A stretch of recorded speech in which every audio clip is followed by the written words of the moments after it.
வணக்கம் என் அன்பு சகோதர சகோதரிகளை எப்படி இருக்கீங்க? நான் ரொம்ப சூப்பரா இருக்குங்க. 12/7/2025 அன்னைக்கு டிஎன்பிசி குரூப் 4 ஒரிஜினல் கொஸ்டினை அப்படியே திருப்பும் போது 10ல இருந்து 12 கணக்குகள் இப்ப நான் சொல்ற மாடல்ல தாங்க அப்படியே டைரக்டா இருக்கும். ஜஸ்ட் மதிப்புகள் மட்டும் மாற்றி கேட்கறதுக்கு வாய்ப்பு இருக்கு. நான் என்ன பண்ணியிருக்கேன், ஒவ்வொரு தலைப்பும் எடுத்து அந்த தலைப்பில் எந்த டைப்பில் கேட்க வாய்ப்பு இருக்கு அப்படின்ற மாதிரி ஒரு முதல் ப்ளூ பிரிண்ட் ரெடி பண்ணியிருக்கோம். இந்த ப்ளூ பிரிண்ட் 16 பக்கத்துக்கு இருக்கு. இந்த 16 பக்கத்துக்கு கொஸ்டின் கொடுத்துருக்கு இல்லையா, இந்த கொஸ்டின் எல்லாமே கடந்த 10 வருஷம் குரூப் 4 கொஸ்டின் பிளஸ் லேட்டஸ்டா எக்ஸாம்ல மற்ற குரூப் 2 குரூப் 1 எக்ஸாம்ல எப்படியெல்லாம் அவங்க பேட்டர்ன் கேட்குறாங்க அப்படின்னு டீட்டெயிலா அனலைஸ் பண்ணி தான் எடுத்திருக்கோம். ரொம்ப ரொம்ப முக்கியமான வீடியோ அப்படின்றதால கொஞ்சம் கூட ஸ்கிப் பண்ணாம ஃபுல் வீடியோ பாருங்க. கன்ஃபார்மா இந்த மாடல்ல 10ல இருந்து 12 கேள்விகள் உறுதியா இருக்கும், நம்பிக்கையா பார்த்துக்குங்க. ஃபர்ஸ்ட் நான் 1 by 1 டாபிக் சொல்லிட்டு அதில் எந்த டைப்புன்னு சொல்லிடுறேன். ஃபைனலாக இந்த பிடிஎஃப் எப்படி டவுன்லோட் பண்ணணும் அப்படின்னு சொல்லிடுறேன். இது ப்ளூ பிரிண்ட் 1, அதை ஞாபகம் வச்சுங்க. ஃபர்ஸ்ட் நான் ஆப்டிடியூட் எடுத்துக்கிறேன். ஆப்டிடியூட்ல தனி வட்டி கூட்டு வட்டி அப்படின்னு எடுத்துக்கிட்டா இதில் தனி வட்டியில் வந்து பார்த்தீங்கன்னா மடங்க பேஸ் பண்ணி கண்டிப்பாக ஒரு கொஸ்டின் கேட்க வாய்ப்பு இருக்கு. நல்லா கவனிச்சிங்க. தனி வட்டி கூட்டு வட்டியில் இதில் ஒரு கொஸ்டின் கேட்க போகிறாங்க. இந்த ஒரு கொஸ்டின் எந்த டைப்பில் இருக்கும் அப்படின்னு பார்த்தா, இப்போ தனி வட்டின்னு எடுத்துக்கிட்டா உதாரணத்துக்கு இப்போ ஒரு அசல் வந்து 4 ஆண்டுல 2 மடங்காகுது அப்படின்னா அதோட வட்டி விகிதம் எவ்வளோ அப்படின்ற மாதிரி, சரிங்களா? ஸோ மடங்கை பேஸ் பண்ணி கன்ஃபார்மாக கேட்க வாய்ப்புகள் அதிகமாகவே இருக்கு. இந்த மடங்குலேயே அட்வான்ஸா 7th நியூ புக்ல கொடுத்துருக்காங்க. இது வரைக்கும் இந்த கேள்வி எக்ஸாம்ல கேட்கல. மேபி நம்ம எழுதக்கூடிய எக்ஸாம்ல கேட்க வாய்ப்பு இருக்கு. எப்படின்னா தனி வட்டியில ஒரு அசல் வந்து 10 ஆண்டுல 2 மடங்காகுது அப்படின்னா அந்த அசல் 3 மடங்கு ஆவதுக்கு எத்தனை வருஷம் ஆகும் அப்படின்ற மாதிரி. ஸோ ஒரு கொஸ்டின்லயே 2 மடங்கு 3 மடங்குன்னு 2 மடங்குகள் கொஸ்டின்ல கொடுத்துருப்பாங்க. சொல்றது நான் புரியுதுங்களா? ஸோ இந்த 2 டைப்ல ஒரு கொஸ்டின் கேட்க வாய்ப்பு இருக்கு. இன்கேஸ் கேட்கலப்பா, இந்த 2 டைப்ல கேட்கலப்பா அப்படின்னா கூட்டு வட்டிக்கும் அதாவது தனி வட்டிக்கும் கூட்டு வட்டிக்கும் இடையே உள்ள வித்தியாசத்துல கன்ஃபார்மா கேட்பாங்க. அதில் இங்கே பாருங்க, ஒரு எக்ஸாம்பிளுக்கு 8th நியூ புக்கில் எடுத்திருக்கேன். ஒரு 5000 ரூபாய் இருக்குது, 8% 2 வருஷத்துக்கு தனி வட்டிக்கும் கூட்டு வட்டிக்கும் இடையே உள்ள வித்தியாசம் என்ன அப்படின்ற மாதிரி கேட்பாங்க. ஸோ 2 வருஷத்துக்குன்றது ஒரு டைப். இதே இங்கே பாருங்க, அடுத்த கேள்வி 5%ல் 3 ஆண்டுக்கு 8000 ரூபாய்க்கு கூட்டு வட்டிக்கும் தனி வட்டிக்கும் இடையே உள்ள வித்தியாசம். ஸோ இங்கே 2 வருஷம் அல்லது 3 வருஷம். இதே தனி வட்டிக்கு கூட்டு வட்டிக்கு இடையே உள்ள வித்தியாசத்துல 2 வருஷத்துல கேட்கலாம் அல்லது 3 வருஷத்துல கேட்கலாம். ஓவராலா இப்போ நமக்கு ஒரு கொஸ்டின் எப்படி இருக்க போகுதுன்னா, தனி வட்டியில 1 மடங்கு பேஸ் பண்ணி கேட்கலாம் அல்லது 2 மடங்குகள் கொஸ்டின் இருக்கிற மாதிரி மாடல் கேட்கலாம். அப்படி இல்லைன்னா தனி வட்டிக்கும் கூட்டு வட்டிக்கும் இடையே உள்ள வித்தியாசத்துல 2 ஆண்டுகளுக்கு அல்லது 3 ஆண்டுகளுக்கு கன்ஃபார்மா இந்த 4 டைப்ல ஒரு கொஸ்டின் உறுதியா கேட்பாங்க. ஏன்னா கடந்த 10 வருஷம் குரூப் 4 கொஸ்டின் எடுத்து பார்த்தீங்கன்னா இந்த டைப்ல ஒரு கொஸ்டின் கன்ஃபார்மா இருக்கும், வரக்கூடிய எக்ஸாம்லேயும் இருக்கும். ஸோ இதுக்கு வந்து நம்ம கிட்டத்தட்ட ஒரு 20+ கொஸ்டின்ஸ் வந்து ஷார்ட்கட்டில் நடத்தி கொடுத்துருக்கோம். பார்க்காதவங்க கீழே டிஸ்கிரிப்ஷனில் கொடுக்குறேன், அந்த கணக்கெல்லாம் ஒரு முறை பார்த்துட்டு போயிடுங்க, ஈஸியாக இருக்கும். ரைட்டுப்பா, ஒரு கொஸ்டின் கன்ஃபார்ம் ஆயிடுச்சு. அடுத்தது சதவிகிதம். இப்போ அதே மாதிரி நான் மறுபடியும் ஒரு விஷயம் தெளிவாக பதிவு பண்ணிடுறேன். தனி வட்டி கூட்டு வட்டியில் ஒன்று தான் கேட்பானான்னு கேட்டால் இல்லை, அதில் வந்து 3 கேள்வி கூட கேட்கறதுக்கு வாய்ப்பு இருக்கு. ஸோ 3 கேள்வியில் ஒரு கேள்வி இதுன்னு சொல்லியிருக்கேன், புரியுதா? அடுத்த ப்ளூ பிரிண்ட்ல மற்ற கேள்விகளுக்கு நான் சொல்றேன், சரியா? ரைட், புரியுதுங்களா? புரியுதுப்பா. அடுத்தது சதவிகிதம். சதவீதம் பொறுத்த வரைக்கும் இந்த ஒரு பர்டிகுலரா ஒரு மாடல் ஒரு 40 கணக்கு நான் நடத்திருக்கேங்க. அந்த 40 கணக்குகள் மட்டும் பார்த்துட்டு போங்க. இன்கேஸ் அது டைரக்டாவோ அல்லது அதில் இருக்கிற மதிப்பை மட்டுமே மாற்றி கேட்பாங்க, சரிங்களா? எப்படின்னா இப்போ ஒரு உதாரணத்துக்கு பாருங்களேன், 3 லட்சம் மதிப்புள்ள ஒரு கார் வந்து 2 லட்சத்துக்கு விற்கிறாங்க அப்படின்னா அந்த காரை குறைச்சிருக்காங்கல்ல, அது எத்தனை சதவீதம் அப்படின்ற மாதிரி ஒரு பேஸ் பண்ணி கொஸ்டின் கேட்பாங்க. அதாவது ஆப்ஷன்ல பர்சன்டேஜ் வர மாதிரி ஒரு கொஷின் கேட்கறதுக்கு நிறைய வாய்ப்பு இருக்கு. ஏன்னா இது வரைக்கும் நடந்த குரூப் 4 எக்ஸாம்ல இந்த மாடல்ல மட்டும்தான் கேட்டிருக்காங்க பர்சன்டேஜ்ல, வேற மாடலே கேட்டதே கிடையாது. சரிங்களா? ஸோ போன குரூப் 4ல 2 கேள்வி பர்சன்டேஜ்ல கேட்டாங்க, 2 கேள்வியுமே இதே மாடல் தான் கேட்டிருந்தாங்களே தவிர வேற மாடலுக்கு போல. அப்போ கண்டிப்பா இதுல ஒரு கொஸ்டின் கேட்க அதிக அளவு வாய்ப்பு இருக்கு. ஒரு 40 கொஸ்டின் கட்ட கட்ட கட்ட கட்டன்னு ஒர்க் அவுட் பண்றீங்க, ஒரு கொஸ்டின் அல்லுங்க. ஸோ 2 கொஸ்டின் கன்ஃபார்ம் ஆயிடுச்சா? அதுக்கு அடுத்தது விகிதம் மற்றும் விகிதாச்சாரம். இதுல எனக்கு தெரிஞ்சு 2 கேள்வி கேட்க வாய்ப்பு இருக்குது இந்த தலைப்புல. அதே மாதிரி பர்சன்டேஜ்ல 2 கேள்வி கேட்க வாய்ப்பு இருக்கு. அதுல ஒரு கேள்விக்கு தான் நான் சொல்லியிருக்கேன். ரைட்டா? ஸோ இந்த விகிதம் மற்றும் விகிதாச்சாரத்துல டிஃப்ரெண்டா அல்ஜிப்ரா பேஸ் பண்ணி ஒரு 33 கணக்கு நான் நடத்தி கொடுத்துருங்க. அந்த 33 கணக்கை மட்டும் பார்த்துட்டு போங்க, கன்ஃபார்மா 1 அல்லது 2 கேள்வி கேட்பாங்க. ஏன்னா கடைசி குரூப் 4ல 2 கேள்விகள் இதே பேஸ் பண்ணி கேட்டிருந்தாங்க. சரிங்களா? ஸோ முழுக்க முழுக்க பார்த்தா ஒரு அல்ஜிப்ரா பேஸ்டு கொஸ்டின்ஸா இருக்கும். 33 கணக்கு. சரிங்களா? கண்டிப்பா அதில் ஒரு கொஸ்டினாவது கண்டிப்பா இருக்கும். அதுக்கு தான் நான் எக்ஸாம்பிளுக்கு கொடுத்துருக்கேன். இந்த மாடல் 6 கொடுத்தா ஒருவேளை இது கேட்கலாம், அல்லது அது கேட்கலாம் அப்படின்ற மாதிரி. சரியா? புரியுதுங்களா? ரைட்டுங்க. ஸோ இப்போ இது வரைக்கும் நம்ம 3 கொஸ்டினை உறுதிப்படுத்திட்டோம். அதுக்கு அடுத்ததா 100% சொல்றேன், நேர் மற்றும் எதிர் விகிதங்கள், நேர் மற்றும் எதிர் மாறல், இந்த தலைப்புகள்ல கன்ஃபார்மாங்க ஒரு கொஸ்டின்ங்க. அதுல உறுதியாவே நான் சொல்லிடுவேன். அதுவும் புக்ல இருந்து தான் கேட்பாங்க, நான் இப்பயே சொல்லிடுறேன். அதுல வந்து பாத்தீங்கன்னா இதுல நமக்கு என்ன ஒரு பேட்டர்ன்னா, நேர்மாறலா? இப்போ இதுல பாருங்களேன், 10 மாடுகள் ஒரு வயல்ல 10 நாள்ல மேயுது. அப்போ 20 மாடுகள் அதே வயல்ல எத்தனை நாள்ல மேயும் அப்படின்ற மாதிரி பேட்டர்ன். சரிங்களா? இந்த இடத்துல நான் ஹைலைட் பண்ணியிருக்கேன்ல, அதெல்லாம் வேல்யூ மாத்தி கேட்பாங்க, வேற ஒன்றும் கிடையாது. அப்படி இல்லைன்னா இங்க பாருங்க, ஒரு தட்டாட்சியர் வந்து ஒரு வேலையை முடிக்க 12 நாள் எடுத்துப்பாரு. மேலும் 2 தட்டாட்சியர்கள் கூடுதலாக சேர்க்கப்பட்டா அந்த வேலையை எத்தனை நாள்ல முடிப்பாங்க அப்படின்ற மாதிரி பேட்டர்ல கேட்கலாம். அதுக்கு அடுத்தது அப்படி இல்லை அப்படின்னா இந்த மாதிரியும், அதாவது 6 ஆண்கள் ஒரு வேலையை நாள் ஒன்றுக்கு 10 மணி நேரம் வேலை செஞ்சாங்கன்னா 24 நாள்ல முடிப்பாங்க. அப்போ 9 ஆட்கள் நாள் ஒன்றுக்கு 8 மணி நேரம் வேலை செஞ்சா எத்தனை நாள்ல முடிப்பாங்க? இதுல ஆண்கள் சொல்லலாம், பெண்கள் சொல்லலாம், ஆட்கள் சொல்லலாம், இல்ல ஏன்னு சொல்லலாம், பின்னு சொல்லலாம். ஏதாவது மதிப்புகளை மாத்தி தான் இதே பேட்டர்ல கேட்பாங்க. புரியுதுங்களா? சூப்பர். இன்கேஸ் அது இல்லை அப்படின்னா இந்த மாடலும் கேட்கறதுக்கு வாய்ப்பு இருக்கு. 81 மாணவர்கள் 148 மீட்டர் நீளமுள்ள ஒரு சுவரை, ஒரு ஓவியத்தை 56 நாட்கள்ல வனம் தீட்டுவாங்க. அப்படின்னா 160 மீட்டர் நீளமுள்ள ஒரு சுவரை 27 நாள்ல வரைவதற்கு தேவையான மாணவர்களோட எண்ணிக்கை அப்படின்னு கேட்டிருக்காங்க. ஒன்றும் புரியல சார், என்ன சார் சொல்ல வரீங்க அப்படின்னு கேட்டா உங்களுக்கு நல்லா தெரியும். 2 மதிப்பு இங்க பாருங்க, 12 மாடு 10 நாள், 20 மாடு எத்தனை நாடு. இந்த மாதிரி பேட்டர்ன்ல கேட்டா இது நேர்மாறலையும் வரும், எதிர்மாறலையும் வரும். நெக்ஸ்ட் வந்து பாத்தீங்கன்னா இதே 3 வேல்யூ இருக்கும். அதாவது இங்க பாருங்க, 6 ஆண்கள் 10 மணி நேரத்துல 24 நாள்ல செய்வாங்க. அப்போ 9 ஆண்கள் 8 மணி நேரத்துல எத்தனை நாள்ல செய்வாங்க? அப்போ ஆட்கள், நாட்கள், நேரம் 3 கொடுத்து கேட்கறதுக்கு வாய்ப்பு இருக்கு. அப்படி இல்லைன்னா ஆட்கள், நாட்கள், நேரம், வேலையை சேர்த்து கொடுத்து கேட்கறதுக்கு வாய்ப்பு இருக்கு. ரைட்டா? இந்த 4 டைப்ல கன்ஃபார்மா ஒரு கொஸ்டின் உறுதியா கேட்பாங்க. புரியுதுங்களா? புரியுது. இது கடந்த 10 வருஷம் குரூப் 4 கொஸ்டின் எடுத்து பார்த்தா மோஸ்ட்லி இந்த மாடல்ல கொஸ்டின் கேட்டுட்டு தான் வந்துட்டு இருக்காங்க.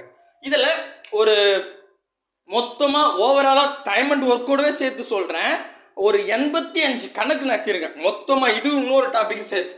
ஸோ அந்த 85 கொஸ்டின் படிச்சுட்டா 2 கொஸ்டின் கன்ஃபார்மா கேட்பாங்க.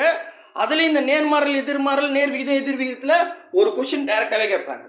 ஓகே, தெளிவா புரியுதுங்களா? ரைட்டு. அதுக்கு அடுத்து டைம் அண்ட் ஒர்க். இதுக்கு முன்னாடி டைம் அண்ட் ஒர்க் எல்லாம் வித்தியாசமா கேட்டாங்க சார். போன குரூப் 4, அதுக்கு முன் குரூப் 4 சொல்லியிருப்பீங்க. பட் இந்த குரூப் 4 அப்படி கேட்க மாட்டாங்க. ஏன்னா நமக்கு வந்து பார்த்தீங்கன்னா ரீசனிங் டாபிக்ல 10 கொஸ்டின் வெளியே போகுது. அப்படின் போது டைம் அண்ட் ஒர்க்கே அவங்க வெளியே கொண்டு போனாங்கன்னா புக்கில் ஒரு கொஸ்டின் கேட்க மாட்டாங்க, எல்லா கொஸ்டின் வெளியே இருக்கும். எல்லா கொஸ்டினும் வெளியே இருந்தா நான் எதுக்கு புக்கு படிக்கணும் அப்படின்ற ஒரு கொஸ்டின் வரும். ஸோ அதனால வந்து பார்த்தீங்கன்னா 10 கொஸ்டின் வெளியே போகிறதால டைம் அண்ட் ஒர்க்கோட கொஷினோட தரத்தை வந்து குறைச்சிடுவாங்க. புக்கில் இருக்கிற மாடல்ல இருந்து கேட்பாங்க. சரிங்களா? ஸோ அதில் வந்து நான் பர்டிகுலராக சில டைப் எடுத்துருக்கேன். எப்படின்னா, இப்போ ஏன்ற பேர் வந்து ஒரு வேலையை 3 நாளில் முடிப்பார், பி வந்து 6 நாளில் முடிப்பார், பியை சேர்ந்து எத்தனை நாளில் முடிப்பாங்க அப்படின்ற பேட்டர்னில் கேட்க வாய்ப்பு இருக்கு. அப்படி இல்லைன்னா ஒரு வேலையே நான் இங்கே இருங்க, இந்த மாடல் எடுத்துங்க. இதே பார்த்தீங்கன்னா ஏ வந்து ஒரு வேலை 24 நாளில் முடிப்பார், ஏவும் பியும் சேர்ந்து 6 நாளில் முடிப்பாங்க. அப்போ பி மட்டும் தனியாக எத்தனை நாளில் செய்வாங்க? அப்போ ஏ தனியா பி தனியா கொடுத்து சேர்ந்து எத்தனை நாள்ல செய்வாங்கன்னு கேட்பாங்க. அப்படி இல்லைன்னா ஏ மட்டும் தனியா கொடுத்துட்டு ஏவும் பி சேர்ந்து கொடுத்துருவாங்க மதிப்பை, பி மட்டும் தனியா எத்தனை நாள்ல செய்வாங்க அப்படின்ற மாடல்ல கேட்க வாய்ப்பு இருக்கு. புரியுதுங்களா? ஸோ இந்த 2 மாடல்ல ஒரு கொஸ்டின் கேட்க வாய்ப்பு இருக்கு. ஏன்னா 2019 குரூப் 4ல இந்த 2 மாடல்ல ஒரு கொஸ்டின் கேட்டிருந்தாங்க. 2024 குரூப் 4 எக்ஸாம்லையும் குரூப் 2 எக்ஸாம் 2024 குரூப் 2 எக்ஸாம்ல இந்த மாடல் கேட்டதால இப்போ வரக்கூடிய எக்ஸாம்ல கேட்கலாம், மேபி கேட்கலாம். சரிங்களா? சரிப்பா, அது கேட்கல, மாற்ற வேற என்ன கேட்பாங்க அப்படின்னு கேட்டா, அதாவது ஏக்கு தனியா கொடுத்துருவாங்க, 10 நாள்ல ஏ வேலை செய்வாரு, பி வந்து 15 நாள்ல வேலை செய்வாரு. இப்போ ஏ தனியா பி தனியா கொடுத்துட்டு 2 பேரும் சேர்ந்து எத்தனை நாள்ல செய்வாங்கன்னு ஒரு கொஸ்டின் கேட்பாங்க. ரைட்டு. ஆனா இது ஏ தனியா கொடுத்துருவாங்க, பி தனியா கொடுத்துருவாங்க, 2 பேரும் சேர்ந்து ஒரு 2 லட்சம் ரூபாய் சம்பாதிக்கிறாங்க, ஒரு அமௌண்ட் சொல்லிடுவாங்க. 2 லட்சம் ரூபாய் சம்பாதிக்கிறாங்கன்னா அவங்க 2 பேரும் எவ்வளோ பிரிச்சுப்பாங்க, அவங்களுடைய பங்கு எவ்வளோ அப்படின்ற மாதிரி கொஸ்டின் பேட்டர்ன் கேட்க வாய்ப்பு இருக்கு. இதில் 2 பேர் தான் வச்சு கேட்கணும்னு அவசியம் இல்லை, 3 பேர் வச்சு கேட்க வாய்ப்பு இருக்கு. இப்போ எக்ஸ் ஒய் இசட் 3 பேரும் வந்து பார்த்தோன்னா எக்ஸ் 6 நாளில் முடிப்பாரு, ஒய் வந்து 6 நாள், இது எக்ஸ் வந்து 4 நாளில் முடிப்பாரு, ஒய் 6 நாளில் முடிப்பாரு, இசட் 10 நாளில் முடிப்பாங்க. இவங்க 3 பேர் சேர்ந்து 31,000 ரூபாய் சம்பாதிக்கிறாங்க. அப்போ இவங்க எவ்வளோ பிரிச்சுப்பாங்க ஆளுக்கு அப்படின்ற மாடலில் கூட கேட்க வாய்ப்பு இருக்கு. ரைட்டா? புரியுதுங்களா? சூப்பருங்க. இப்போ நெக்ஸ்ட், இது இன்கேஸ் இது இல்லை, அதுக்கு அடுத்ததாக வேற எந்த டைப் கேட்கலாம்னா, இது ரொம்ப இம்பார்ட்டன்ட், கண்டிப்பாக இது கேட்கறதுக்கு வாய்ப்பு இருக்கு. ஏன்னா இது வரைக்குமே மடங்கு பேஸ் பண்ணி கேட்கல, மற்ற எக்ஸாம்லாம் மடங்கு பேஸ் பண்ணி கேட்டுட்டு வராங்க, இதில் கேட்கல. இப்போ எக்ஸாம்பிள் கேட்க வாய்ப்பு இருக்கு. என்னன்னா, ஏ பி காட்டிலும் 3 மடங்கு, ஒரு குறிப்பிட்ட மடங்கு சொல்றாங்க, 3 மடங்கு திறமைசாலி. ஏ மட்டும் அந்த வேலையை செஞ்சா 24 நாளில் முடிப்பாரு, அப்போ பி மட்டும் தனியாக செஞ்சு எத்தனை நாளில் முடிப்பாரு, இல்லை ஏ பி சேர்ந்து எத்தனை நாளில் முடிப்பாங்க அப்படின்ற மாதிரி கேட்பாங்க. புரியுதுங்களா? ஏ மட்டும் தனியாக கொடுத்துருவாங்க, அதுக்கப்புறம் ஏ பிஏ கம்பேர் பண்ணும் போது இல்லை பி ஏவை கம்பேர் பண்ணும் போது அப்படி, சரிங்களா, ஒரு குறிப்பிட்ட மடங்கு கொடுத்துருவாங்க. சரிங்களா? 3 மடங்கு திறமைசாலி, 2 மடங்கு திறமைசாலி அப்படின்னு சொல்லிட்டு பி மட்டும் தனியாக எத்தனை நாளில் செய்வாங்கன்னு ஒரு பேட்டர்ன் கேட்பாங்க. அப்படி இல்லைன்னா ஏவும் பியும் சேர்ந்து எத்தனை நாளில் செய்வாங்கன்னு ஒரு பேட்டர்னில் கேட்பாங்க. நான் இதுக்கு இந்த கணக்கு எல்லாத்துக்குமே சிம்பிளான ஷார்ட்கட்டில் சொல்லி கொடுத்துருக்கேன். இதுலேயே ட்விஸ்ட் வைப்பாங்க. என்ன ட்விஸ்ட்டுன்னா, இப்போ இந்த கொஸ்டினை பாருங்களேன், இந்த இதில் பி மட்டும் தனியாக 24 நாளில் செய்வார்னு சொல்லியிருப்பாங்க. ஆனால் இதே மடங்குல இங்கே இப்போ ஏவை வந்து பார்த்தீங்கன்னா பிஏ கம்பேர் பண்ணும்போது 24 நாள் கம்மியாக செய்வார், குறைவாக செய்வாருன்னு சொல்லுவாங்க. இது ரொம்ப முக்கியம். இந்த 2த்துக்கு வித்தியாசம் தெரிஞ்சிச்சுன்னா ஈஸி ஸ்டெப்பு. சரிங்களா? இது கொஞ்சம் அட்வான்ஸான கேள்வி தான், ஆனால் வரக்கூடிய எக்ஸாமில் கேட்க வாய்ப்பு இருக்குது. ஏன்னா இதை விட அட்வான்ஸான கேள்விலாம் போன குரூப் 4ல கேட்டாங்க, 2022 2024லாம். அப்போலாம் கதை வேற. இப்போ வந்து நம்ம புக்கிலேருந்து கேட்கணும், கொஞ்சம் டஃப் கொடுத்து கேட்கணும்னா இந்த மடங்கு பேஸ் பண்ணி கேட்கறதுக்கு தான் வாய்ப்பு இருக்கு. சரியா? ஸோ அப்படி பார்த்தா இந்த 3 டைப்பில் ஒரு டைப் கன்ஃபார்மாக கேட்பாங்க, அதில் எந்த மாற்று கருத்து இல்லை. அடிஷ்னலாக இதில் ஒரே ஒரு கொஸ்டின் தான் 8th புக்கில் இருக்கு, பர்சன்டேஜ். அதாவது ஏ வந்து தனியாக 35 நாளில் முடிப்பார், பி வந்து ஏவை விட ஒரு குறிப்பிட்ட மடங்குக்கு பதிலாக பர்சன்டேஜ் கொடுத்துருவாங்க, 40% கூடுதலாக வேலை செய்வார் அப்படின்னா பி மட்டும் தனியாக எத்தனை நாளில் செய்வார் அப்படின்ற மாதிரி ஒரு கோணத்தில் கேட்டுருவாங்க. புரியுதுங்களா? நான் சொல்ல வர்றது என்னன்னு தெரியுதுங்களா? ஸோ அப்படி கேட்டாங்கன்னா அது என்ன மாடல்? சரிங்களா? ஒரு முறை பார்த்தா ரொம்ப ஈஸி தான். ஸோ இது மொத்தத்தை சேர்த்து கிட்டத்தட்ட நமக்கு மொத்தமாக வந்து இந்த நேர் மற்றும் எதிர் விகிதங்கள், டைம் அண்ட் ஒர்க் மொத்தமாக சேர்த்து ஒரு 100 கொஸ்டின் தாங்க இருக்கும். ஸோ இந்த 100 கொஸ்டின் ஒர்க் அவுட் பண்ணிட்டீங்கன்னா 2 கொஸ்டின் கன்ஃபார்ம். நான் சொல்கிற மாடலில் மேக்ஸிமம் எல்லாமே டைரெக்டாக வரதுக்கு வாய்ப்பு இருக்குது. ஏன்னா அப்படி தேடி தேடி கொஸ்டின் எடுத்து கொடுத்துருக்கேன். சரிங்களா? ஜஸ்ட்டு நீங்கள் ஒர்க் அவுட் தான் பண்ணணும், நீங்கள் உங்களுக்கு கான்செப்ட் புரிஞ்சா. புரியும் நம்புறேன். புரியுதானே? ரைட்டுங்க. அடுத்தது எல்சிஎம் ஹெச்சிஎஃப். எல்சிஎம் ஹெச்சிஎஃப்ல ஒரு 4 விதமான கேள்விகள் எடுத்துருக்கேன். இன்கேஸ் இதில் 2 கேள்வி கூட கேட்க வாய்ப்பு இருக்கு. பட் ஒரு கேள்வி கன்ஃபார்மாக இந்த 4 டைப்ல ஒன்று இருக்குங்க. அதில் என்னென்னா எல்சிஎம் ஹெச்சிஎஃப்ல அதாவது இப்படி கொடுப்பாங்க 3 9 2 நம்பர் கொடுத்துட்டு அதில் எல்சிஎம் 9னா ஹெச்சிஎஃப் என்ன, இல்லை இதே 3 9ன்னு கொடுத்துட்டு ஹெச்சிஎஃப்னா இந்த நம்பர்ப்பா அப்போ எல்சிஎம் என்ன. ஸோ அந்த மாதிரி ஸோ மொத்தம் 2 நம்பரும் கொடுத்துருவாங்க. ஒன்று எல்சிஎம்முக்கான மதிப்பு கொடுத்துட்டு ஹெச்சிஎஃப் கேட்பாங்க, இல்லை ஹெச்சிஎஃப்கான மதிப்பு கொடுத்துட்டு எல்சிஎம் கேட்பாங்க. இந்த பர்டிகுலர் மாடலில் கேட்க நிறையவே வாய்ப்பு இருக்கு. இதுலேயே மடங்கு பேஸ் பண்ணி கேட்குறாங்க, அதுக்கும் நான் நம்பரை கொடுத்துருக்கேன். சரிங்களா? நெக்ஸ்ட் அதுக்கு அடுத்தது மிக மிக முக்கியமானது என்னன்னா 6th நியூ புக்கில் இருக்குது, 8th நியூ புக்கில் இருக்குது. ஒரு பேராகிராஃப் கொடுத்துருவாங்க. எப்படின்னா அது பாருங்களேன், இதை பாருங்களேன். கலை வந்து 168 மில்லிமீட்டர் மற்றும் 196 மில்லிமீட்டர் அளவுள்ள காகிதத்தால் வச்சுருக்காங்க. தன்னால் முடிஞ்ச அளவுக்கு மிகப்பெரிய சதுரங்களாக சமவடிவ சதுரங்களாக வெட்ட விரும்புகிறாரு. அப்படின்னா அவரால் வெட்டக்கூடிய மிகப்பெரிய சதுரத்தோட பக்க அளவு என்ன அப்படின்ற மாதிரி. அதாவது ஒரு பர்டிகுலர் பேராகிராஃப் கொடுத்துருவாங்க. அதில் எண்டில் மிகப்பெரிய அதிகபட்சம் மேக்சிமம்ன்ற ஒரு கீவேர்டு வந்துட்டா ஹெச்சிஎஃப் எடுக்கணும். எதுக்கு? இந்த 196க்கும் 168க்கும் ஹெச்சிஎஃப் எடுக்கணும். இதை இந்த கொஸ்டின் கூட பாருங்க, நான் படிக்கவே இல்லை. அதிகபட்சம்னு ஒரு கீவேர்டு இருந்துட்டாவே 175 245 + 385 இந்த 3 நம்பருக்கு ஹெச்சிஎஃப் எடுத்த ஆன்சர். அவ்வளோதான். சரிங்களா? ஜஸ்ட் அந்த கீவேர்டு. ஒருவேளை அந்த மேக்சிமம் இல்லாமல் 3 பேரும் அதாவது ஒரு குறிப்பிட்ட நபர்கள் ஒரே நேரத்தில் மீட் பண்ணுற மாதிரி, இப்போ டிராஃபிக் லைட் இருக்குது, ஒரு குறிப்பிட்ட நேரத்தில் 3 லைட்டும் ஒன்றா எரியும்பா அப்படின்ற மாதிரி, இல்லை கிரவுண்டில் வந்து ஓட ஆரம்பிக்கிறாங்க, காலைல இத்தனை மணிக்கு ஓடுறாங்க.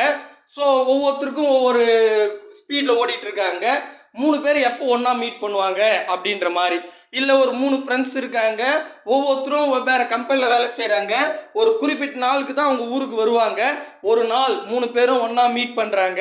அப்படி மீட் பண்ணும்போது மறுபடியும் எப்போ ஒன்றா மீட் பண்ணுவாங்க, இந்த மாதிரி அந்த அதை டு ஃபைண்ட் எடுத்துட்டாவே இங்கே பாருங்கள், ஒன்றாக சந்தித்தல், அதுக்கு அடுத்தது ஒன்றாக ஒழிக்கும், இந்த மாதிரி ஒரே நேர்கோட்டில் எல்லாம் ஒன்றா மீட் பண்ணுற மாதிரி கீவேர்டில் வந்துட்டாவே கொடுக்குற மதிப்புக்கு எல்சிஎம் எடுக்கணும். அவ்வளோதாங்க, முடிஞ்சு போச்சு.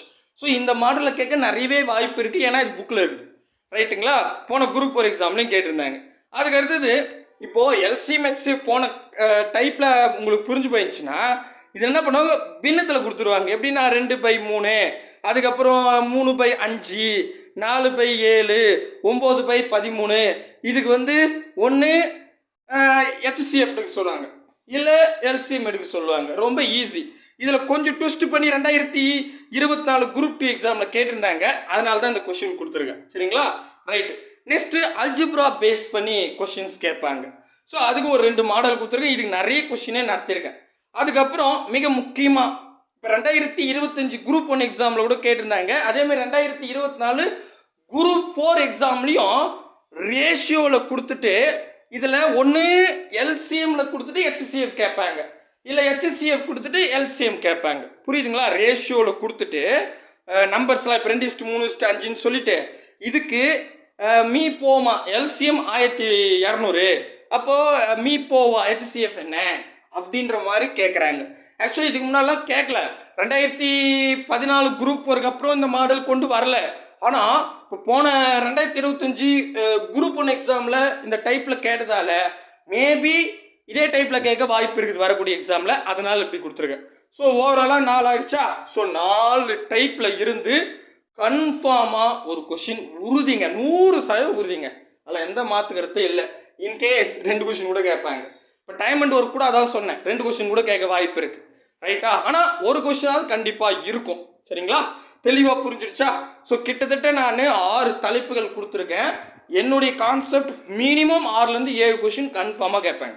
இப்போ நான் கொடுத்த மாடலில் கண்டிப்பாக இருக்குது. இன்னும் நான் சிம்பிளிஃபிகேஷன் சொல்ல, அளவியல் சொல்ல, அதே மாதிரி வந்து பர்சன்டேஜில் இன்னும் ஒரு கொஷின் கேட்பாங்க, டைம் இது தனி வட்டி கூட்டு வட்டியில் இன்னும் ஒரு கொஸ்டின் கேட்பாங்க. அதை பற்றிலாம் நான் இன்னும் சொல்லவே இல்லை. அதெல்லாம் அடுத்த ப்ளூ பிரிண்ட்டில் உங்களுக்கு சொல்கிறேன். ரைட்டா? ஓவர்வியூவாக தெரிஞ்சிருச்சா? ஸோ இந்த 6 டைப்பில் 6 டாப்பிக்கில் 7 கொஸ்டின் வரைக்கும் கேட்க வாய்ப்பு இருக்குது. மினிமம் 6லேருந்து 7. தெளிவாக உங்களுக்கு புரியும் அப்படின்னு நம்புகிறேன். அதுக்கு அடுத்ததாக ரீசனிங் டாபிக். ரீசனிங்கில் வந்து பார்த்தீங்கன்னா இப்போ பகடை அப்படின்னு எடுத்துக்கிறோம். பகடைன்றது தனி டாப்பிக்காகவே கொடுத்துருக்காங்க. கன்ஃபார்மாக 2 பகடியோ 3 பகடியோ 4 பகடியோ கொடுத்துட்டு அதில் ஆப்போசிட் நம்பர் என்ன அப்படின்ற மாதிரி கேட்கலாம். அல்லது ஒரு பகுதியை ஓப்பன் பண்ணிட்டு அதில் வந்து ஆப்போசிட் என்ன அப்படின்ற மாதிரி கேட்கலாம். இல்லை இப்போ 2025 குரூப் 1 எக்ஸாமில் வந்து இப்படி கொடுத்துருக்காங்க. எப்படின்னா ஒரு பகடியில் 2 காருகே 3, 3, 5 மற்றும் 6 உள்ளது எனில் கீழே கொடுக்கப்பட்டுள்ள கூற்றில் உறுதியாக உண்மை எது அப்படின்ற மாதிரி இது ஒரு புது டைப்பு. இதுலேயும் நான் கொஞ்சம் மேக்ஸிமம் கொஸ்டின்ஸ்லாம் எடுத்து கொடுத்துருக்கேன். மேபி இதுலேயும் ஒரு கொஸ்டின் கேட்கலாம். இப்போ ஆக மொத்தம் பகடியில் கன்ஃபார்மாக ஒரு கொஸ்டின் இருக்கும். நிகழ்த்தகவை பேஸ் பண்ணி கூட பகடியில் ஒரு கொஸ்டின் கேட்கலாம். அது அடுத்த ப்ளூ பிரிண்டில் சொல்கிறேன். ரைட்டுங்களா? ஓகே. நெக்ஸ்ட் அதுக்கு அடுத்தது கேலண்டர் அல்லது கடிகார கணக்கில் இருந்து ஒரு கொஸ்டின் கேட்கலாம். இந்த கேலண்டர் மற்றும் கடிகார கணக்குகள் நம்ம புத்தகத்தில் இருக்குது. சரிங்களா? ஸோ நம்ம புக்கில் வந்து இருக்குது. ப்ளஸ் 2025 குரூப் 2 மெயின்ஸில் 2 கொஸ்டின் கேட்டிருந்தாங்க. ஆக்சுவலி குரூப் 2 மெயின்ஸில் ரீசனிங்கில் 40 கேள்விகள் கேட்போம்னு சொல்லியிருந்தாங்க. அந்த 40 கேள்வியில் வந்து 2 கேள்வி வந்து கேலண்டர் பேஸ் பண்ணி கேட்டிருந்தாங்க. ஓகேவா? அப்போ கண்டிப்பாக வரக்கூடிய எக்ஸாமில் கேலண்டர் பேஸ் பண்ணி ஒரு கொஸ்டின் கேட்க வாய்ப்பு இருக்குது. நான் இதில் வந்து பார்த்தீங்கன்னா கிட்டத்தட்ட எவ்வளோ கொஸ்டின்ஸ் நடத்த முடியுமோ நடத்தி கொடுத்துருக்கேன். ஏன்னா 2022 குரூப் 4 எக்ஸாம்லேயும் கேலண்டர் பேஸ் பண்ணி கேட்டிருந்தாங்க. அதுக்கப்புறம் வந்து 10th நியூ புக்கில் இருக்குது. இப்போ இருக்குது பாருங்கள், அந்த 10th நியூ புக்கில் இருக்கிற சம்ஸை எடுத்து கொடுத்துருக்கேன். மேபி இந்த கொஸ்டின் அப்படியே டைரெக்டாக கேட்க வாய்ப்பு இருக்குது. ஏன்னா எனக்கு தெரிஞ்சு இது வரைக்கும் எந்த எக்ஸாம்லையுமே இந்த கொஸ்டின் கேட்கவே இல்லை. நீங்கள் வேணால் எங்கே வேணாலும் பாருங்கள், ஆனால் புக்கில் இருக்குது. அதாவது இன்று செவ்வாய்க்கிழமை, இன்று என்னுடைய மாமா வந்து 45 நாளைக்கு பிறகு வருவதாக கூறினாங்க. அப்படின்னா என் மாமா எந்த கிழமை வருவாங்கோ அப்படின்னு கேட்டிருக்காங்க. அப்படி இல்லைன்னா இந்த மாடலில் கேட்க வாய்ப்பு இருக்குது. 2024 டிஎன்பிசியில் கேட்டிருந்தாங்க. ஸோ ஒரு 3 மாடல் கொடுத்துருக்கேன். 3 மாடலில் ஒரு கொஸ்டின் கேட்க வாய்ப்பு இருக்குது. என்னென்னா, ஒன்று ஒரு குறிப்பிட்ட டேட்டை கொடுத்துட்டு அது என்ன கிழமை வரும் அப்படின்ற மாதிரி கிழமையை கேட்பாங்க. அப்படி இல்லைன்னா இடையில எத்தனை நாள் இருக்குது. இப்போ இதில் கூட பாருங்களேன், ஜனவரி 12, 2004, மார்ச் 7, 2004, இதுக்கு இடையில எத்தனை நாள் இருக்குது அப்படின்ற மாதிரி. இப்போ 52 நாளா 54 நாளான்னு அந்த மாதிரி மாடல் கேட்க வாய்ப்புகள் இருக்குது. அதுக்கப்புறம் 10th நியூ புக்கில் ஒரு லீப் ஆண்டில் 53 வெள்ளிக்கிழமை வருவதற்கான நிகழ்த்தகவை பேஸ் பண்ணி, இதுவும் கிட்டத்தட்ட கேலண்டர் பேஸ்டு தான். ஸோ இந்த கொஸ்டின் கூட கேட்க வாய்ப்பு இருக்குன்னு அடிஷ்னலாக கொடுத்து வச்சுருக்கேன். ஸோ இப்போ நமக்கு ஒரு விஷயம் தெரியுது, கேலண்டரில் கண்டிப்பாக ஒரு கொஸ்டின் கேட்பாங்கன்னு. இன்கேஸ் அதில் கேலண்டரில் கேட்கலப்பா, அவங்க மூடு மாறிடுச்சு, ஸோ அப்படி இல்லைன்னா கடிகாரத்தில் கேட்கணும். எப்போவுமே கேலண்டர் அல்லது கடிகாரம் இது ரெண்டும் ஒரு பேர். இதில் என்னன்னா அது, அதில் என்ன இது, ஒரு வாட்டி 2 கூட கேட்டுருவாங்க. ஸோ இதில் கடிகாரத்தை பொறுத்த வரைக்கும் இதில் வந்து ஒரு டைம் வந்து கடிகாரத்தில் ஓடும். நான் போய் கண்ணாடியில் பார்த்தா என்ன டைம் காட்டும் அப்படின்ற மாதிரி கொஷின் கேட்பாங்க. சரிங்களா? இதில் வந்து பார்த்தீங்கன்னா 10th புக்கில் இருக்குதுங்க. ப்ளஸ் 10th புக்கில் நிறைய சம்ஸ் இருக்குது. 6th புக்கில் பாருங்கள் எத்தனை சம் இருக்குது பாருங்கள். 6th புக்கில் அதுவும் புக் பேக்கெல்லாம் இருக்குதுங்க. அப்படியே டைரெக்டாக கேட்க வாய்ப்பு இருக்குது. ஏன்னா புக்கில் இருக்குது, அது முக்கியமாக ஞாபகம் வச்சுங்க.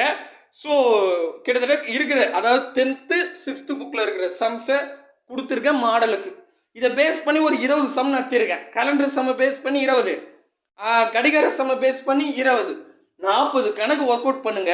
மினிமம் ஒரு கொஸ்டினுங்க. ஓகேவா? தெளிவாக புரியுதுங்களா? சூப்பருங்க. அடுத்தது இப்போ முக்கியமானது பிளட் ரிலேஷன். நான் இதுக்கு ஒரே தலைப்பு கண்டிப்பாக இதில் கேட்பாங்கன்னு நான் சொல்லிட்டு இருக்கேன். மொத்தம் 3 டைப் இருக்குது பிளட் ரிலேஷனில், ரத்த உறவில். இதில் ஒன்று இப்படி கேட்கலாம், ஏ என்பவர் பியின் சகோதரன், சி என்பவர் பியின் தந்தை, டி என்பவர் சியின் தந்தை என்றால் ஏ என்பவர் டியின் அப்படின்ற மாதிரி கேட்கலாம். 2018 இதில் இன்ஜினியரிங் சர்வீஸ் எக்ஸாமில் கேட்டிருந்தாங்க. இது ஒரு டைப், இந்த பேஸ்டு. அப்படி இல்லைன்னா ஒரு பையனை பார்த்து கண்ணன் வந்து இவன் என் தந்தையின் ஒரே மகனின் மகன் என்று கூறினார் எனில் கண்ணன் அந்த பையனுக்கு என்ன வேண்டும் அப்படின்னு நம்மளுடைய டிஎன்பிசி 27/5/2023 டிஎன்பிசி எக்ஸாமில் கேட்டிருக்காங்க. இந்த மாடலையும் கேட்க வாய்ப்புகள் அதிகமாக இருக்குது 2 டைப்பில். மூணாவது டைப்பு இப்போ தான் 2025 குரூப் 2 மெயின்ஸில் கேட்டிருந்தாங்க. ஸோ மெயின்ஸுக்கே இப்போ தான் வந்ததால் குரூப் 4 கேட்கறதுக்கு கொஞ்சம் ரேர், ஏன்னா அது கொஞ்சம் கடினமானது. ஸோ இதில் இந்த 2 டைப்பில் ஒரு டைப் கேட்க வாய்ப்பு இருக்குது. இதுலேயே நான் கிட்டத்தட்ட ஒரு 30 கொஸ்டின் நடத்தியிருக்கேன்னு நினைக்கிறேன். ஸோ அந்த கொஸ்டின்ஸை பார்த்தாவே போதும். ஆனால் கண்டிப்பாக பிளட் ரிலேஷனில் ஒரு கொஸ்டின் இருக்கும், அதை ஞாபகம் வச்சுங்க. ரைட்டு, அதுக்கு அடுத்ததா ஒரு 3 டாபிக். Mathematically operation. இந்த மேத்தமெட்டிக்கல் ஆப்ரேஷனா ஒன்றும் இல்லை, ப்ளஸ் என்பது மைனஸ், மைனஸ் என்பது ப்ளஸ்ஸு, பெருக்கல்னா வகுத்தல் போடுங்க, வகுத்தல்னா பெருக்கல் போடுங்க அப்படின்னு சொல்லிட்டு ஒரு நம்பர் கொடுத்துருப்பாங்க. நான் அந்த கணக்கடன் காமிக்கிறேன் பாருங்க. ஸோ இது பாருங்க, இது 2022 குரூப்பில் கேட்டிருப்பாங்க. பெருக்கல் என்பது வகுத்தல், மைனஸ் என்பது பெருக்கல், வகுத்தல் என்பது ப்ளஸ்ஸு, ப்ளஸ் என்பது மைனஸ் எனில் 3 மைனஸ் ப்ராக்கெட் ஓப்பன் பண்ணி 3 மைனஸ் 15 வகுத்தல் 19 இன்ட்டு 8 + 6 அப்படின்னு கொடுத்துருப்பாங்க. இதை பேஸ் பண்ணி ஒரு சம் கேட்க நிறையவே வாய்ப்பு இருக்கு. சரிங்களா? ஏன்னா ரீசனிங்னா இதெல்லாம் ஒரு ஸ்டாண்டர்டுங்க. இதெல்லாம் வந்து ரெகுலராக கேட்பாங்க 10ஆம் வகுப்பு தரம்னா. அது ஒருவேளை அது இல்லைப்பா அப்படின்னா வயது கணக்கில் கேட்க வாய்ப்பு இருக்கு. வயது கணக்கில் 2016, 2018, 2019 குரூப் 4 எக்ஸாம்லாம் வயது கணக்கில் ரெகுலராக கேட்டுட்டு வந்தாங்க. அதுக்கப்புறம் கேட்கல. இப்போ வந்து பார்த்தீங்கன்னா வயது கணக்கு பொறுத்த வரைக்கும் 9th நியூ புக்கில் இருக்குது, 10th நியூ புக்கில் இருக்குது, அப்புறம் வந்து 9th நியூ புக்கில் பாருங்கள், எல்லாம் புது புக்கில், 8th புக்கில் கூட இருக்குது. ஸோ இதெல்லாம் நிறைய கேட்கவே இல்லை. சில சம்ஸ் எல்லாம் இது வரைக்குமே கேட்கல. இன்கேஸ் வரக்கூடிய குரூப் வர நமக்கு புக்கில் இருந்தே டைரெக்டாக இந்த வயது கணக்கு கேட்க வாய்ப்பு அதிகமாகவே இருக்குது. கிட்டத்தட்ட ஒரு 30-32 கொஷின்ஸ் வந்து நட்டு கொடுத்துருக்கேன். அதை பார்த்தாவே போதும். ஓகேங்களா? ஸோ இது மேத்தமெட்டிக்கல் ஆப்ரேஷனை பற்றி சொல்லிட்டேன். இதுக்கப்புறம் இந்த மாதிரி என்னென்னா ரேங்கிங் சிஸ்டம் அப்படின்னு சொல்லுவாங்க. ஆர்டர் இல்லை ரேங்கிங் சிஸ்டம் அப்படின்வாங்க. இது நான் உங்களுக்கு சொல்கிறேன், தனியாக ஒரு கிளாஸ் போட்டு சொல்கிறேன். இதில் வந்து பார்த்தீங்கன்னா ஒரு ஒன்றுமே புரியாத மாதிரி பாஸில் நிறைய நம்பர்ஸ்லாம் எழுதிட்டு இதில் ஒரு பர்டிகுலர் நம்பர்லேருந்து பர்டிகுலர் நம்பருக்கு எவ்வளோ பேர் இருக்காங்க அப்படின்ற மாதிரி விதவிதமான கேள்விகள் கேட்பாங்க. நான் இப்போ ஒரு என்ன சொல்கிறது, ஒரு கொஷின் வச்சு சொன்னால் உங்களுக்கு புரியாது. ஜஸ்ட் இந்த மாதிரி கேட்க வாய்ப்பு இருக்குன்னு மட்டும் ஞாபகம் வச்சுங்க. நான் இதை பற்றி தனியாக வீடியோவில் சொல்கிறேன். அதுக்கு அடுத்தது ஃபைனலாக நம்பர் சீரியஸ். உங்களுக்கு தெரியும் நம்பர் சீரியஸ் பற்றி. ஒரு குறிப்பிட்ட நம்பர் கொடுத்து விடுபட்ட நம்பர் என்ன, அடுத்த நம்பர் என்ன அப்படின்ற மாதிரி கேட்பாங்க. நம்ம 50 கொஷின்ஸ் இதில் நடத்தியிருந்தோம். அதை பார்த்தாவே போதும், ஒரு கொஷின் வாங்கிடலாம். சரிங்களா? அது மாதிரி தான். இதில் விடுபட்ட எண்ணை காண்க அப்படின்னு சொல்லிட்டு 49, 121, 169, கேள்விக்குறி 361, இந்த மாதிரி சம்ஸ் கேட்க நிறையவே வாய்ப்பு இருக்கு. சரிங்களா? அப்படி இல்லை அப்படின்னா இப்போ இந்த கொஷினை பாருங்க. B18னா 23, C18னா 24, அப்போ BOYனா என்ன அப்படின்ற மாதிரி மாடலில் கேட்கவும் வாய்ப்புகள் அதிகமாக இருக்குது. இதை பேஸ் பண்ணி நிறைய சம் உங்களுக்கு கொடுத்துருக்கேன். கண்டிப்பாக ஒரு கொஷின் உறுதியாகவே கேட்டுருவாங்க. அதுக்கு அடுத்ததாக நான் என்ன பண்ணியிருக்கேன்னு கேட்டால், ஒன்று ஒரு டயக்ராம் கொடுத்துட்டு ஒவ்வொன்றுத்துக்கும் ஒரு குறிப்பிட்ட பர்சன்டேஜோ அல்லது டிகிரியோ கொடுத்துட்டு அதில் ஒரு மதிப்பை கேட்பாங்க. இதில் கேட்க வாய்ப்பு இருக்குது. அப்படி இல்லைன்னா ஒரு டயக்ராம் கொடுத்துட்டு இதில் எத்தனை முக்கோணங்கள் இருக்குது அப்படின்ற மாதிரி. இது லேட்டஸ்ட்டாக 2024 கேட்டாங்க. இது 2022 குரூப் 4 எக்ஸாமில் கேட்டிருக்காங்க. இதுக்கெல்லாம் நான் கொஞ்சம் சம்ஸை கலெக்ட் பண்ணி கொடுக்குறேன் ஷார்ட்கட்டில். அதெல்லாம் நீங்கள் பார்த்துட்டு போயிடுங்க. சரிங்களா? இவ்வளோ தாங்க. நான் மொத்தமாக லிஸ்ட் கொடுத்துட்டேன். எத்தனை வருதுன்னு பார்த்தீங்கன்னா மொத்தம் ரீசனிங்கில் 6 டாப்பிக்கு, அதே மாதிரி ஆப்டிடியூட்டில் 6 டாபிக், 6 + 6 12 தலைப்புகள். கிட்டத்தட்ட 10ல் இருந்து 12 கேள்வி கன்ஃபார்மாக வரும். என்னை கேட்டால் ஒரு கொஷின் எக்ஸ்ட்ரா தான் வரும், 13, 14 கூட வரும். சரிங்களா? இருந்தாலும் நான் என்ன பண்ணிட்டேன், ரொம்ப மினிமமாக 10ல் இருந்து 12 கொஷின் வரும் அப்படின்ற மாதிரி ப்ளூ பிரிண்ட்டை ரெடி பண்ணி கொடுத்துருக்கேன். உங்களுக்கு தெளிவாக புரியுதுங்களா நான் என்ன சொல்லியிருக்கேன்னு? இதுக்கு நான் PDF கொடுக்குற கீழே டிஸ்கிரிப்ஷனில் PDF அப்படின்னு எழுதியிருக்கோம். அதை கிளிக் பண்ணுங்கள், நம்ம வெப்சைட் போகும். நம்ம வெப்சைட் போனால் அப்படியே ஒரு 2 விளம்பரத்துக்கு நடுவில் டவுன்லோடு இயர்னு இருக்கும். அதை கிளிக் பண்ணால் அங்கே டைமரோட 15, 14, 13, 15 செகண்டுக்கு அப்புறம் டவுன்லோட் நவ் அப்படின்ற ஒரு ப்ளூ கலர் பாக்ஸ் வரும். அதை கிளிக் பண்ணால் ஆட்டோமேட்டிக்காக டவுன்லோட் ஆகிடும். ஸோ டவுன்லோட் பண்ணி இந்த டாபிக் எல்லாத்தையும் பார்த்துங்க. இன்கேஸ் இதெல்லாம் நான் பார்த்து முடிச்சிட்டேன்னா ஒன்றும் பிரச்சனை இல்லை. நீங்கள் போயிட்டு வேறு ஏதாவது தலைப்பை ரிவிஷன் பண்ணிட்டு இருங்க. இல்லைப்பா இது வரைக்கும் நான் இதெல்லாம் பார்க்கவே இல்லை, இதுக்கப்புறம் தான் பார்க்கணும் அப்படின்னா கீழே டிஸ்கிரிப்ஷனில் ஒவ்வொரு தலைப்பும் கொடுத்து அதுக்கான கொஷின்ஸுக்கான ஷார்ட்கட் வீடியோஸ் எல்லாம் தெளிவாக இருக்கும். நீங்கள் அப்படியே கீழே டிஸ்கிரிப்ஷனில் நவுந்து வாங்க. இல்லை எனக்கு அதுவும் தெரியலங்கன்னா மேலேயே வந்து டிஸ்கிரிப்ஷனில் முதல்ல டெலகிராம் குரூப்புக்கு 2 லிங்க் இருக்கும். அதில் ஏதாவது ஒன்றில் ஜாயின் பண்ணுறேங்க. இன்னைக்கான ப்ளூ பிரிண்ட்டுக்கு தெளிவாக நான் ஷேர் பண்ணுறேன். அதெல்லாம் ஒர்க் அவுட் பண்ணிக்கோங்க. ஸோ இப்போ நான் கொடுத்துட்டேன்னா இன்னைக்கு ஈவினிங்கே இல்லை நைட்டோ வந்து பார்த்தீங்கன்னா இந்த ப்ளூ பிரிண்ட்ல இன்னும் ஒரு 5 கேள்வி அல்லது 4 கேள்வி வந்து 5 கேள்வி வர மாதிரி சேர்த்துருவேன். ஸோ எப்படின்னா இப்போ நான் 10 கொஸ்டின் கன்ஃபார்ம் சொன்னேன் இல்லையா, அப்புறம் இன்னைக்கு ஈவினிங்கே இல்லை நைட்டோ வந்து பார்த்தீங்கன்னா 15 கொஸ்டின் கன்ஃபார்ம் அப்படின்ற மாதிரி கொடுத்துருவேன். நாளைக்கு இதே டைம் வந்து இன்னும் ஒரு 5 இது சேர்த்து 20 கொஸ்டின் இப்படி தாங்க இருக்கும் அப்படின்றத சொல்லிட போறேன். ஸோ நம்ம ப்ளூ பிரிண்ட்ல எப்பவுமே 20 தான் கொண்டு வர முடியும், 25 கொண்டு வரது சிரமம். ஏன்னா சில கணக்கு புக்கில் இல்லை எங்கிருந்து கேட்குறாங்களோ அவங்களுக்கே தெரியாது. சரிங்களா? அதனால தான் சொல்றேன். தெளிவா புரியுதுங்களா? கூடவே வாங்க, அரசு வேலையோடு போங்க. பாய் பிரதர் அண்ட் சிஸ்டர்.